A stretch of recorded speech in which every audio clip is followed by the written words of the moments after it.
everyone, today I'm going to be doing a quick guide for the second boss in the Night Hold, Chronomatic Anomaly on Normal and Heroic. I'm going to try to keep this as quick as I can so you guys can get back to your life, so here we go. You start the fight attacking the boss, and periodically throughout the fight he's going to speed up or slow down time, making everything slower or faster, including debuffs. Players will periodically get a debuff called Time Bomb. When it expires, it explodes doing massive damage depending on how close everybody else is to it. So if you get this debuff, you need to run it out. Now, the trick is, depending on if time is slowed or sped up, the debuff is going to last longer or less, so everybody needs to watch for the debuff and manage your own debuff and make sure that when it's about to expire, you get the fuck out. You also need to dodge the orange swirlies on the ground. Tanks need to be taunting sometime before a 9 stack. When they reach a 9 stack, the whole raid takes massive damage. Taunt back and forth whenever the debuff falls off after the first stack.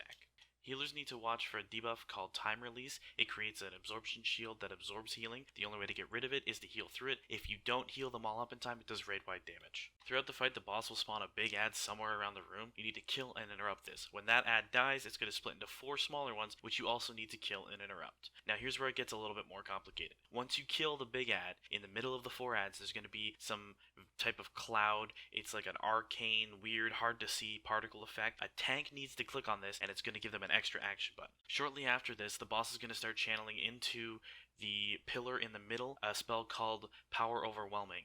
The tank needs to use this extra action button to interrupt this cast, or it's going to continue to do more and more damage to the entire raid the longer it goes on. Now, when the tank uses this, they have to be standing next to the boss. It's not a targeted ability, so if you use it somewhere else, you're just going to waste it and the entire raid is going to wipe. The tank that has this and uses it is also going to take 30% increased damage for 15 seconds, and this debuff may vary depending on if the time is slowed or sped up, so make sure that whichever tank is taking it has cooldowns and is probably not the tank that is currently tanking the boss when it comes out of that phase. While the boss is channeling Power Overwhelming, he's going to take increased damage. You could use this to lust and try and burn him down as long as your healers can handle the massive amount of damage going out, but we found it better to lust at a different point and just get rid of this cast right away. Instead, we lusted when we got the faster debuff, so it was like we had 2 bloodlusts on top of each other. You could also spread them out so that you use your bloodlust after the faster debuff turns you back to normal speed, and then it's like you have a super long bloodlust or heroism instead of just a double one.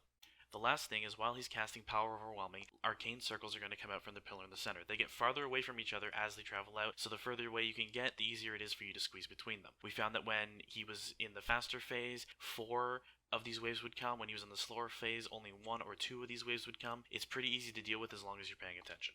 That's pretty much the whole fight. After that is just rinse and repeat. Make sure you save DPS cooldowns for the faster phase. That's your best chance to do the most damage. Thank you guys so much for watching. If you found this useful, please give it a like. If you'd like to see more videos like it, please subscribe to my channel. I'll see you guys next time, and good luck.